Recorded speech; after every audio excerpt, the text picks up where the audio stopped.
As a visual effects artist, you may have encountered some of the challenges that come along with animating a graphic with data. I want to show you how you can import a data file directly into Adobe After Effects CC and use that data set to control what happens in your animation. The data file that After Effects imports is the JSON data interchange format. JSON makes it easy to bring in a complex set of data into After Effects and connect it to your project like we've got here with this median house price example.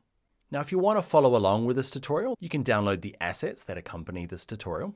Now, we'll work with a small part of that initial animation just to explore how JSON is connected to your project and use that to drive our animation. First up, we'll need to import our JSON file like we do with any other footage.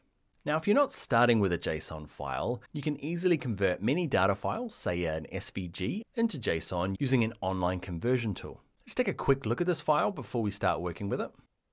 What I really like about JSON files is the fact that they're really human friendly. They're easy to look at and easy to understand. Now, JSON files have two main ingredients, keys and values. This is the key here, which is name, and this is its value, California. Same here, the year 1996, this is the key, and its value here is the median house price. We'll use California in this example. It's got loads of movement during this period. So here's my California layer, and you can see I've turned it into a 3D layer. And I want to move California up and down here using this Z position, up to maybe about -50. This will be the max extrusion depth we'll use. Now I'm using the Cinema 4D renderer here just to give the state some 3D sides. I'll switch it back to 0.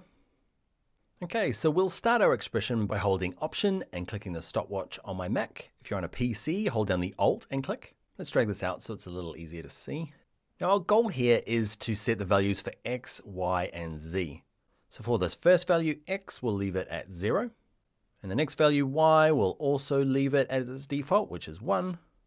And for my last value here, I'll replace it with the variable Z. So that's what we're trying to find. So X won't change, Y won't change, but Z here is what we're going to calculate using our JSON file. So first up, I want to bring in my JSON file. So at the top here, let's put in a few returns. I'll bring it in, I'll use my pick whip, and I'll set this as my source data, semicolon. I'll load all of its data here into my variable prices. So that's how we connect to our JSON file.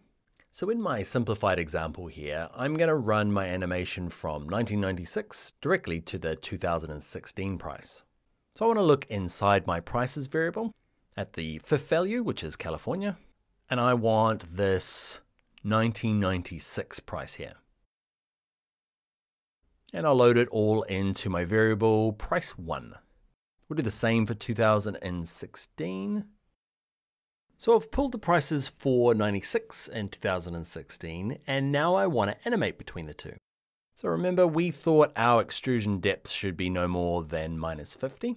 And I want to know what the minimum and maximum house prices were for that entire file, so that when we move on to the rest of the states, they've all got something constant to compare themselves against. So the lowest here was 42,683, semicolon, and the highest was 522, 180.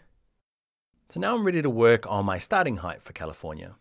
So my starting value is my price 1 minus the minimum, all divided by the maximum. That'll give me my percentage. Now if I times all of that by my extrusion depth, we should get the starting for my Z height, semicolon. So now let's work out the end value.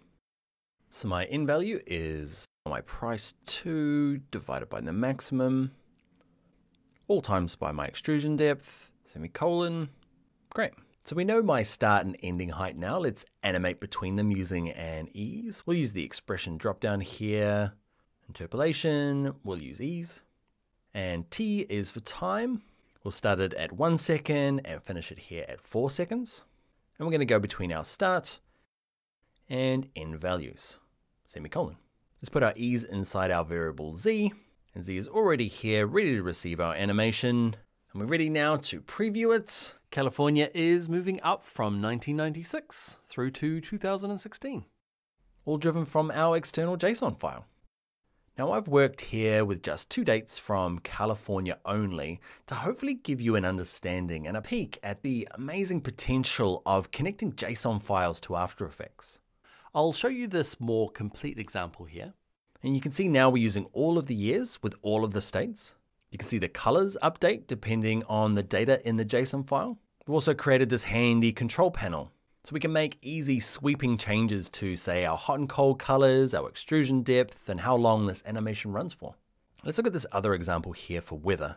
This animation is driven again from our JSON file, which is great because it means it can be easily updated to, say, another city here simply by replacing our JSON file. I'll pick Shanghai. So we have the same visual style, but the temperature is now unique to this other city. Amazingly quick.